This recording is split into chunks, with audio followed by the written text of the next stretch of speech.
사랑의 인사 나누시겠습니다.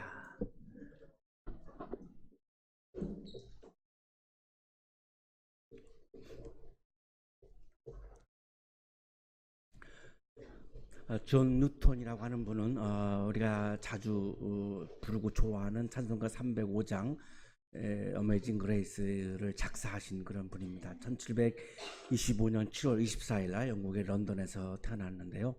아버지는 선원이었고요. 선장을 하시는 분이었고, 어머니는 아주 독실한 그런 크리스찬이었는데, 이 어머니가 사제가 되기를 아주 간절히 바랬습니다. 그랬는데 PPT 안 넘어갑니다. 근데 6살 때 이게 폐병으로 어머니가 돌아가십니다. 그리고 이제 어머님의 사랑과 케어를 이제 받지 이제 못하게 되었고, 선원 생활을 하면서 굉장히 거친 그런 문화 속에 있다가 보니까 말도 거칠어지고 성격도 굉장히 거칠어지는 그런 삶을 어린 시절을 보내는데요. 아프리카 흑인들을 노예로 잡아오는 그런 노예선에서 일을 하게 되면서 아주 잔인한 사람으로 변하게 되었고, 결국에는 노예선 선장을 하게 됩니다. 1748년 3월 1일 날 배 안에서 우연히 자기 책은 아니었고 이렇게 배에서 이렇게 떠돌아다니는 책 한 권이 있었는데 토마스 아킨패스의 그리스도를 본받아라고 하는 책이었습니다. 그거를 붙잡고 읽기 시작을 했는데, 그걸 읽으면서 오랫동안 자기 마음에 이렇게 숨겨져 있었던 그 어머님의 찬송 소리, 그리고 자기를 위한 어머님의 기도 소리가 다시금 막 마음속에서 이렇게 울려나기 시작을 했습니다. 그리고서 이 책을 읽다가 마음에 큰 변화를 일으키고 엉엉 울면서 무릎을 꿇고 하나님께 회개를 합니다. 그날이 1748년 3월 10일인데요. 그리스도를 본받아를 읽기 시작한 한 10일쯤 되었던 그 날이었습니다. 존 뉴턴은 그날을 자기가 새로 태어난 날이라고 그렇게 고백을 합니다. 새로운 삶을 살기로 결심을 하고 신학을 공부하고 성공의 사제가 됩니다. 올린이라고 하는 교구에서 15년 동안 목회를 했고, 성공회는 이제 임기가 차면은 이렇게 파송을 해서 다른 데로 옮겨가는 그런 제도이기 때문에 파송을 받아서 다른 곳으로 옮겨가게 되는데, 그때 이 올리 교구의 목회를 마치고 다음 이제 목회지로 갈 때에 바로 이 어메이징 그레이스를 작사를 한 겁니다. 1779년입니다. 본래는 6절로 6절로 이렇게 작사를 했는데요. 우리 찬송가에는 3절만 그렇게 소개가 되어 있는데, 이 원문의 내용은 조금 달라서 소개를 해드립니다. 놀라운 은혜, 그 음성이 얼마나 달콤한지, 그 은혜는 나같이 나쁜 사람을 구원하셨도다. 한때 잃었던 나 이제는 찾았고, 눈 멀었으나 이제는 본다.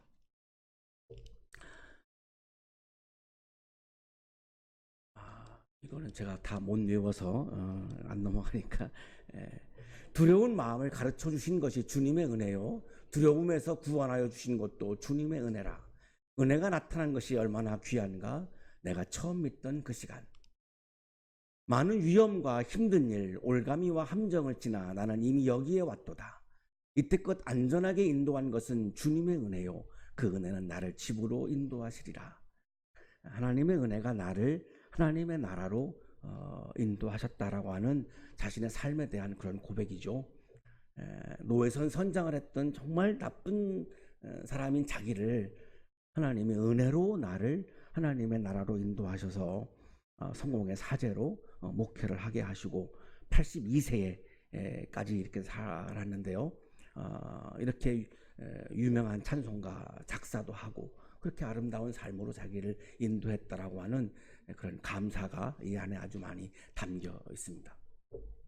나이가 많아져서 이제 약간 치매 증상이 오면서 조금 전에 했던 말도 기억하지 못하는 그 정도가 되었을 때 이분이 이렇게 말합니다. 비록 내 기억력이 거의 상실해 가지만 두 가지 사실만은 똑똑히 기억하고 있지요.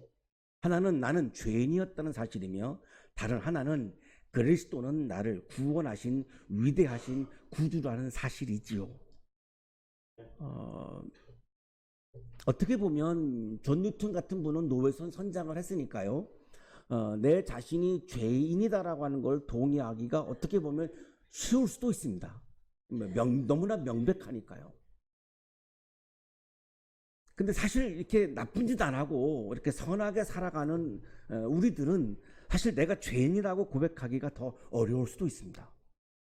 사실 그 마음이 잘 들지 않을 수 있는 거죠. 오히려 이분은 정말로 아주 나쁜 삶을 살았기 때문에 나는 죄인이다라고 하는 고백이 우리보다는 더 쉬웠을 수도 있죠. 그러나 분명한 것은 내가 죄인이라고 하는 고백이 있었기 때문에 그는 성령을 경험했고 성령을 통해서 다시 태어났고 완전히 하나님 나라를 경험하는 새로운 삶을 살았다라고 하는 사실인데 이 고백에 그것이 나타나 있죠.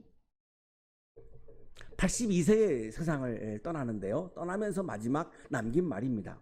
내가 천국에 가면 세 가지 놀라운 일을 발견하리라.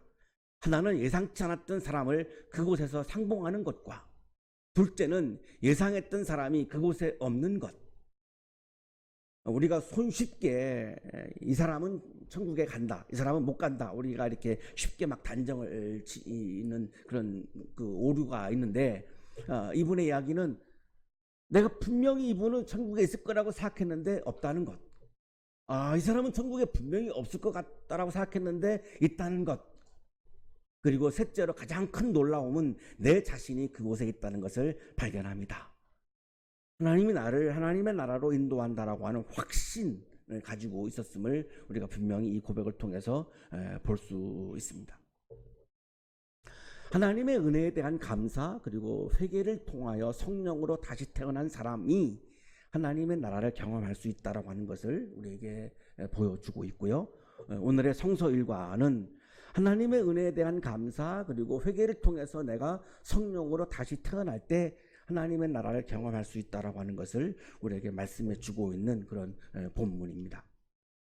그 무렵에 세례자 요한이 나타나서 유대 광야에서 선포하여 그 무렵에 세례자 요한이 나타나서 유대 광야에서 선포하여 세례자 요한은 예언자죠. 말라기 이후에 400년 만에 나타난 예언자입니다. 구약성서 말라기는 제2성전이 봉헌된 주전 515년부터 그리고 에스라의 종교개혁의 직전인 주전 450년경에 기록된 것으로 추정을 합니다. 그러면 말라기 이후에 처음으로 이제 이렇게 마태복음이 나오고요. 그리고 이제 오늘 3장에서 세례 요한이 등장을 해서 하나님의 말씀을 선포를 하는데 그 사이가 한 400에서 450년 정도로 이렇게 추정이 됩니다. 400년 동안 침묵하던 하나님께서 400년 만에 세례 요한을 통해서 지금 말씀을 주고 있는 거죠. 그래서 오늘 이 성서 본문이 너무나 중요한 게 왜 그러냐면 400년 동안 침묵하다가 하나님이 400년 만에 꺼내들고 우리들에게 주신 말씀이기 때문에 이 말씀 속에는 하나님이 굉장한 간절한 마음과 굉장히 중요하게 여기는 것이 담겨 있는 거죠.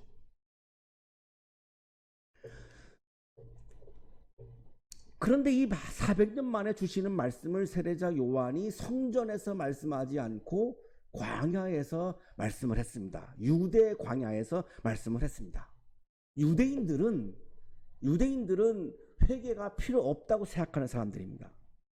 이방인들은 회개해야 된다라고 하는 거고 이 유대인들은 선민이기 때문에 회개가 필요 없다고 생각하는 사람들인데 딴 데가 아니라 유대 광야였다라고 하는 것이고요. 그리고 말씀이 선포되는 것은 성전이었는데 성전이 아닌 광야에서 말씀을 선포합니다. 자, 여기에는 굉장히 두 가지의 세례 요한의 굉장히 그 마음이 나타나고 있는 거죠.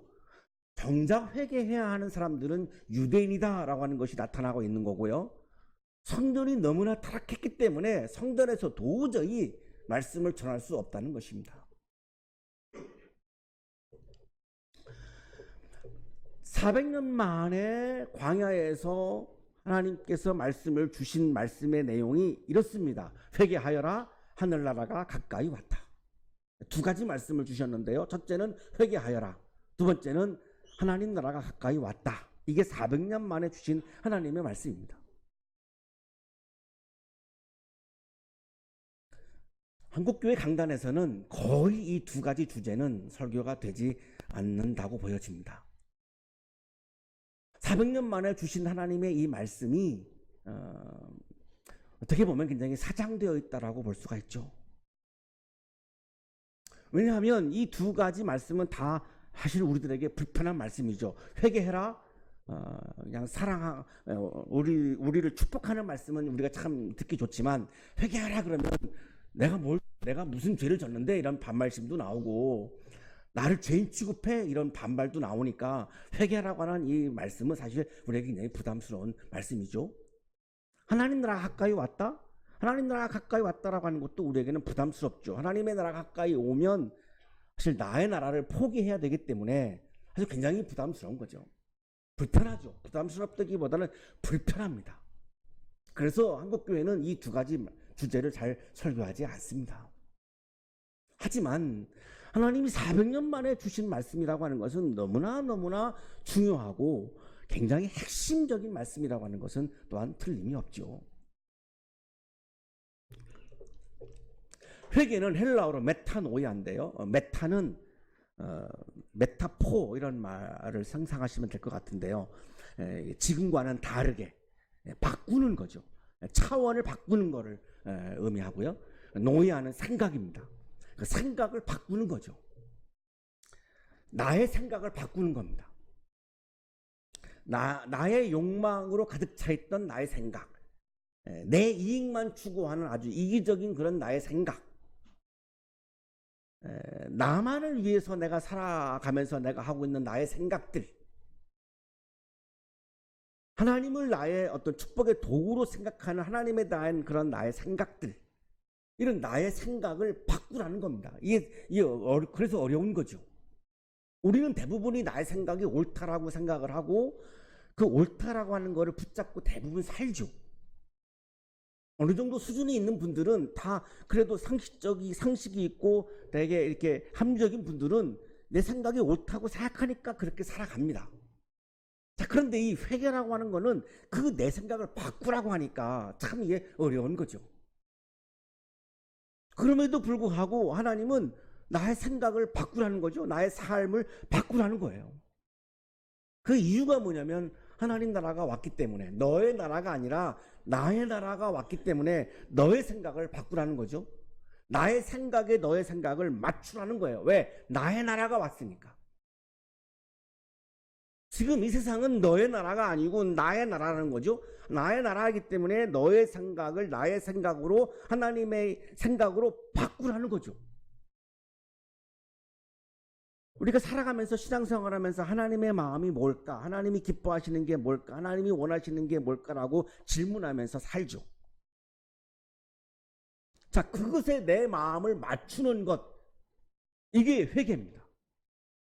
자, 그런데 우리가 그렇게 노력은 하지만 하나님의 마음이 아닌 내 마음에 맞추어 살 때가 사실 더 많은 거죠. 그래서 어느 정도 수준이 있는 삶을 살아가는 사람들에게도 어쨌든 그래서 회개는 절실하게 필요한 겁니다. 내 생각과 나의 마음이 옳고 상식적이고 합리적이지만 그것이 하나님의 마음과 맞지 않기 때문에 바꾸어야 한다는 거지, 내가 품은 나의 생각과 나의 마음이 상식적이지도 않고 합리적이지도 않고 이 사회 통념상 정의롭지도 않다라는 말씀은 아닙니다. 상식적으로 맞고 합리적으로도 맞지만, 그러나 그것이 내 마음하고는 맞지 않으니까 바꾸어라, 이런 말씀인 거죠. 하늘나라는 바실레이아 톤 오우라논인데요. 플러 신학교 신학학 교수였던 82년에 돌아가셨는데요. 레드라고 하는 세계적인 성서학자가 이 하늘나라는 하나님 나라와 같은 의미라고 이제 설명을 했습니다. 하늘나라는 셈조거 형태이고 하나님 나라는 동일한 문구의 헬라어 형태이다. 마태는 하나님에 대한 경외심의 발로로 가능한 한 그 성어보다는 다른 표현을 사용하였던 유대인 신자들에게 복음서를 썼기 때문에 원래의 문구인 하늘나라, 즉 천국으로 포기한 것이다. 마가복음이 마태복음보다 먼저 쓰여졌습니다. 근데 마가복음에서는 거의 하나님 내 나라라고 표현을 하고 있는 거를 마태복음에서는 하늘나라라고 표현을 합니다. 그 이유를 지금 설명하고 있는 건데요. 유대인들은 하나님이라고 하는 이름을 쓰는 것을 불경스럽게 여겼습니다. 그래서 하나님, 그러니까 야훼 이런 호칭을 쓰지 않았습니다. 이 못 쓰니까 이거를 대신한 말이 아도나이, 또 로드, 주님 이런 말을 쓴 겁니다. 자, 그래서 여기서도 하나님 나라 그러면 하나님이라고 하는 호칭을 쓰게 되니까 이 하나님 나라를 하늘나라로 바꾼 겁니다. 유대인들은 하나님이라고 하는 용어를 하늘로 바꿨을 때가 많았기 때문에 유대인들이 읽는 복음서이기 때문에 하나님 나라를 하늘나라로 바꿨다는 말이지, 하나님 나라와 하늘나라가 다른 의미가 아니라는 거죠. 하나님 나라와 천국은 같은 말이라는 겁니다. 양용희 교수는 똑같은 이야기인데요. 이렇게 설명을 합니다. 마태복음의 하늘나라와 마가복음과 누가복음의 하나님 나라는 동일한 개념으로 사용된 것이 분명하다. 유대인들은 하나님이라는 호칭의 사용을 꺼렸고 하나님을 부르는데 자주 하늘이라는 표현을 완곡하게 사용하였다. 자, 그렇다면 하늘나라가 가까이 왔다라고 하는 말씀은 하나님의 나라가 지금 여기에 가까이 왔다라고 하는 말씀이죠. 그런데 시작은 되었고, 지난주에 우리가 묵상했습니다만 하나님의 나라는 예수님의 초림, 예수님의 탄생과 더불어 시작이 되었던 것이고요. 다시 오심, 재림 때에 완성이 된다라고 우리가 하는 말씀을 지난주에 우리가 묵상을 했는데요. 하나님의 나라가 지금 가까이 오고 있죠. 그렇다면 나의 나라를 지향했던 마음을 바꿔야 하는 거죠. 하나님의 마음에다가 내 마음을 맞추어야 하는 거죠. 이것을 지금 세례 요한은 회개라고 이야기하고 있는 겁니다.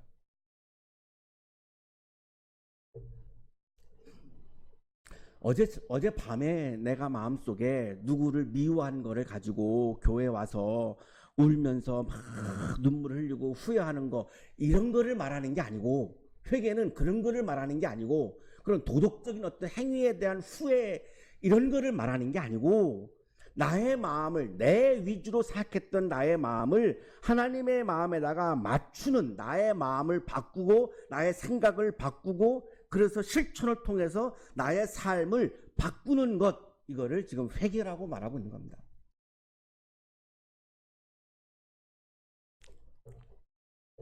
나의 나라를 추구하는 생각을 바꾸어서 지금 여기에 도래하고 있는 하나님의 나라를 추구하라고 하는 것이 하나님께서 400년 동안 침묵하시다가 400년 만에 입을 열어서 우리에게 주신 말씀이라는 것입니다. 왜 400년 만에 딴 말씀이 아닌 이런 말씀을 주셨을까요? 이게 안 되면, 이 회개와 하나님의 나라가 가까이 왔다라고 하는 이게 믿음이 안 되면 내 마음을 하나님의 마음에 맞추지 못하면 하나님의 나라를 경험할 수가 없기 때문입니다. 그러면 내가 기독교인으로 산다라고 하는 것이 별로 의미가 없는 거죠. 이사야는 방에서 외치는 이의 소리가 있다. 세례 요한에 대해서 그런 예언을 했었고요. 메뚜기와 들꿀을 먹으면서 세례 요한은 살았는데, 예루살렘과 온 유대와 요단강 북은 사람들이 다 요한에게로 나아갑니다. 자, 여기에 주목해야 되는 부분이 유대입니다. 유대인들은 회개가 필요 없다고 생각하는 사람들인데, 세례자 요한한테 유대인들 중에 갑니다. 가가지고 자기들의 죄를 자백하며 요단강에서 그에게 세례를 받습니다. 자, 세례는 회개가, 죄에 대한 회개가 전제되어 있죠. 회개가 없으면 세례가 성립이 안 되는 거죠. 죄를 씻는 것이 세례니까요. 자, 그렇다면 이거는 예수님이 지금 미니스트리를 하기 시작하시기 전이고요. 기독교라고 하는 바울 이후에 기독교라고 하는 이 제도적인 종교가 태어나기 전이니까 유대교 세례죠. 지금 세례 요한이 베풀고 있는 세례는 유대교 세례입니다. 그러니까 유대교에도 세례식이 있었다라고 하는 거죠. 자, 이 유대교 세례의 핵심은 뭐였냐면 조경철 교수가 설명을 잘 해주고 있습니다. 이방인이 유대교로 개종하기 위해서는 지금까지의 이방적인 삶을 깨끗이 청산한다는 의미로 세례를 받았다. 유대인들은 이방인의 삶을 저주받은 더러운 삶으로 보았으며 그러므로 이방인들을 매우 경멸하였다. 요한이 이러한 회개의 세례를 유대인들에게 선포하고 유대인들로 하여금 이 세례를 받게 한 것은 당시 유대인들에게는, 특히 바리새인들에게는 실로 충격적인 사실이었다. 유대인들이 생각하는 세례라고 하는 것은 이방인들이 유대교인이 되려면, 이방인들은 굉장히 더러운 사람들이고 부정한 사람들이기 때문에 죄를 씻어내야지만 유대교에 들어올 수 있다라고 생각한 거죠. 유대인으로 태어난 우리들은, 태어날 때부터 우리는 거룩하다라고 하는 겁니다. 이게 왜곡된 아주 병적인 선민 사상인데요. 우리들은 거룩하니까 우리는 세례가 필요 없고 죄를 씻을 필요가 없다는 거예요. 그런데 이방인들은 태어날 때부터 더러운 사람들이기 때문에, 부정한 사람들이기 때문에 세례식을 통해서 죄를 씻어야 유대교 안으로 들어올 수 있다라고 생각한 겁니다. 그래서 유대교 세례는 이방인들을 향한 세례식이었습니다. 그런데 세례자 요한이 유대 광야에서 말씀을 전하고 세례를 주니까 유대인들의 입장에서는 이게 충격적인 거죠. 우리는 세례 받을 필요가 없는데, 우리는 회개할 것도 없는데, 우리는 거룩한 사람들인데 뭘 회개하라는 거야? 우리가 더럽지 않은데 왜 내 죄를 씻으라고 그래? 왜 세례를 받으라고 해? 이걸 도저히 인정할 수 없는 거죠. 자, 그런데 바리새파 사람들, 사두개파 사람들 중에 세례를 받으러 온 사람들이 있었습니다. 이 사람들은 자기들이 가장 이 세상에서 의롭다고 생각하는 사람들이죠. 바리새파 사람들, 사두개파 사람들은 성전에서 제사를 담당하는 사람들이고, 바리새파 사람들은 율법을 해석하는 사람들인데, 유대교 사회의 가장 큰 실권을 갖고 있는 두 기둥입니다. 유대교 사회의 핵심층입니다. 권력을 다 가지고 있는 권력층입니다. 그리고 이 사람들은 다 종교인들이고 종교 지도자고, 그래서 가장 의롭다고 생각하는 사람들인데, 도저히 여기 세례자 요한이 베푸는 세례식에 올 수 있는 사람들이 아닙니다. 그런데 온 거죠. 왔더니 세례자 요한이 이 사람들한테 하는 말이, 독사의 자식들아, 누가 너희에게 닥쳐올 징벌을 피하라고 일러주더냐? 겐네마타 에케드논, 너희가 독을 품고 있다, 이렇게 말한 겁니다. 유대 종교 지도자들, 너희들은 독을 품고 있다. 그 독이 뭘까요? 내가 의롭다라고 생각하는 나의 생각이죠. 회개가 필요 없다라고 하는 나의 생각이죠. 나는 세례받을 필요가 없다라고 하는 나의 생각이죠. 나는 거룩하고 깨끗하다라고 하는 나의 생각입니다. 그거를 예수님은 독이라고 얘기합니다. 바리새파 사람들, 사두개파 사람들은 나의 나라를 추구하는 마음을 바꿀 마음이 전혀 없었습니다. 이게 독이라는 겁니다. 하나님의 나라를 추구할 마음이 전혀 없고 회개할 마음이 전혀 없습니다. 이거를 독이라고 말하고 있는 거죠. 역사적으로 보면은 정도의 차이는 있습니다만, 나의 나라를 열심히 지독하게 추구한 사람들은 다 불행한 최후를 맞이합니다. 로마 같은 나라도 그렇고요. 나라도 그렇고 또 개인도 그렇습니다. 개인의 이름은 거명하지 않겠습니다만, 우리나라 현대사만 보아도 나의 나라를 억지로 만들려고 하는 분들은 다 불행한 최후를 맞이합니다. 왜? 그게 독이라는 겁니다. 그게 은혜가 아니고 독이라는 겁니다. 그 독을 빼내라는 거죠. 그 독을 빼내는 게 세례고, 그 독을 빼내는 게 회개라고 지금 말씀하는 건데, 지금 이 사람들은 보험 들려고 온 거죠. 초도 나의 마음을 바꿀 마음이 없고, 나의 생각고 나의 삶을 바꿀 마음이 없고, 하나님의 마음에다가 내 마음을 맞출 마음이 없어요. 왜? 내 마음이 최고니까요. 최고로 의로우니까 전혀 바꿀 마음이 없는데, 온 이유는 세례를 받으면 혹시 내가 어떤 벌을 받게 될 때 피할 수 있을지 않을까라고 하는 보험을 들으러 온 거죠. 그래서 그 사람들한테 지금 세례 요한이, 독사의 자식들아, 이 독을 품고 있는 사람들아, 이렇게 지금 얘기하고 있는 거죠. 회개에 알맞은 열매를 맺어라. 너희들에게 지금 필요한 게 뭐냐면, 회개에 알맞은 열매를 맺어라. 세례는 회개인데, 너희들이 그냥 세례식에 참여했다고 해서, 그렇다고 해서 너희들이 진정으로 회개한 것이냐? 아니다. 회개에 알맞은 열매를 맺어야 진심으로 회개한 것이고 그것이 진정한 세례이다. 이렇게 말씀하는 거죠. 열매를 맺어라. 여기 맺어라가 포의의 사태인데요. 영어로 프로듀스예요. 열매를 맺어라 그러니까 조금 뉘앙스가 다른데요. 생각을 바꾸고 삶을 바꾸어서 열매를 만들어라 이거죠.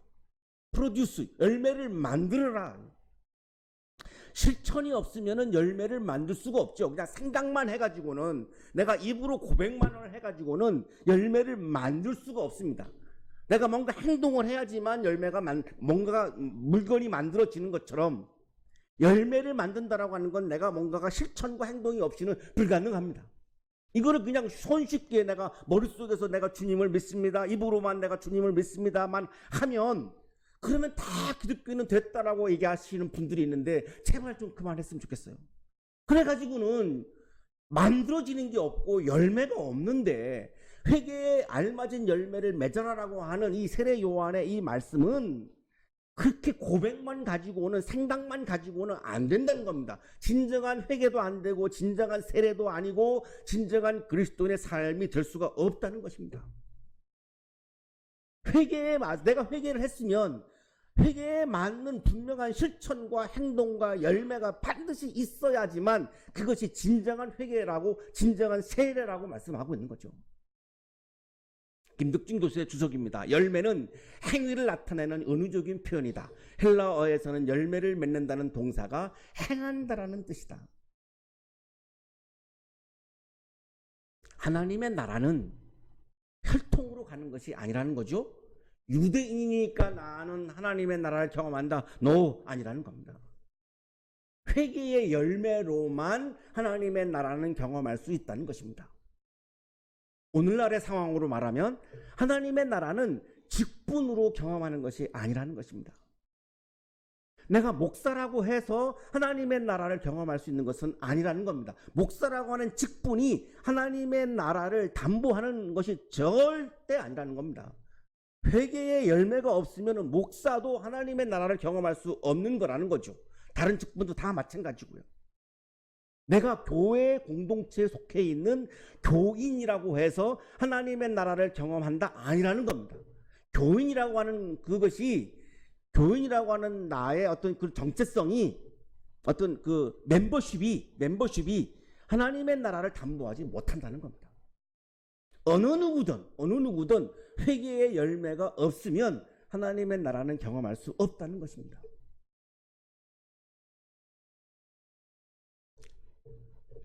너희는 속으로 아브라함의 우리 조상이다라고 말하지 말아라. 그렇게 혈통을 암만 내세워봐야 그 혈통이 너를 하나님의 나라로 인도하지 않는다.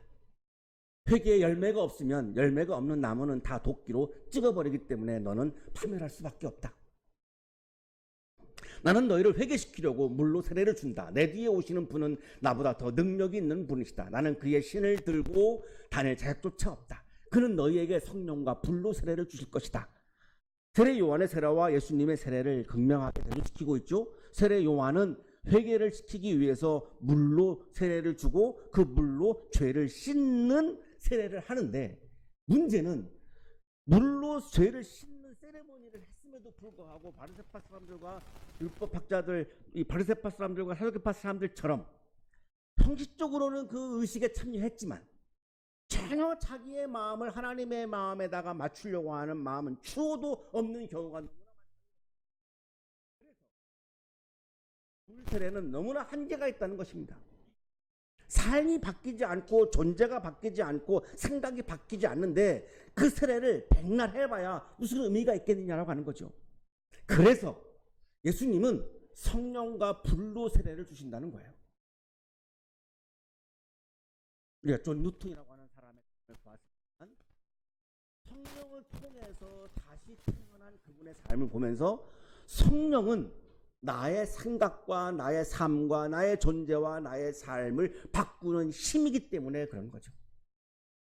물은 그냥 씻어내는 거에 불과하지만 성령은 나를 바꾸는 힘이기 때문에 예수님은 성령으로 세례를 주신다는 겁니다. 성령 푸뉴마티 하기요.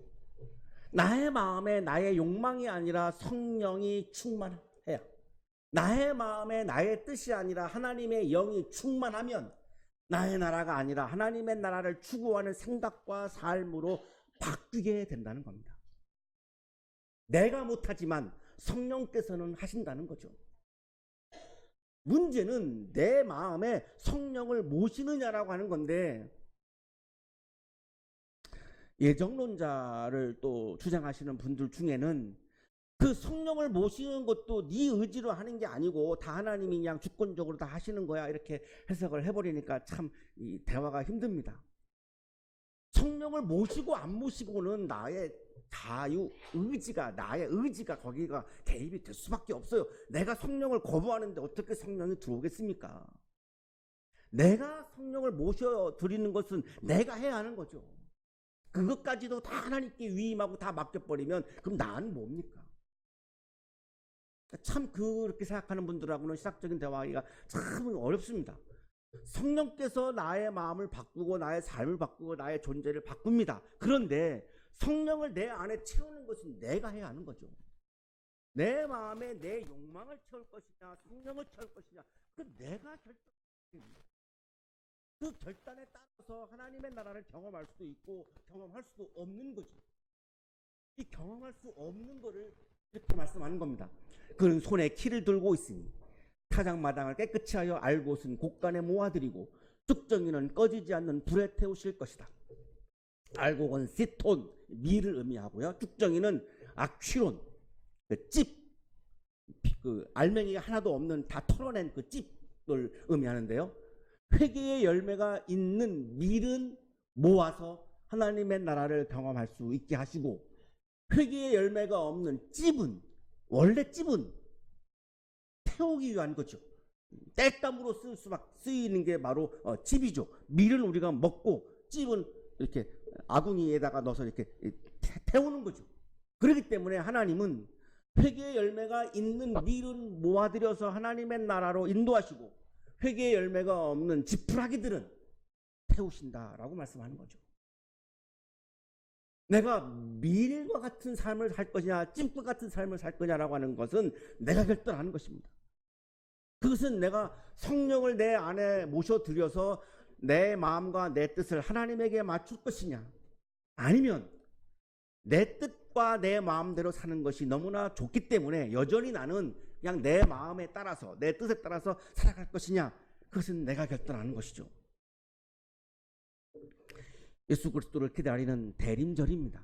그러니까 예수님을 기다린다라고 하는 말은 다시 말하면 내 마음에 성령을 모셔드리는 절기입니다.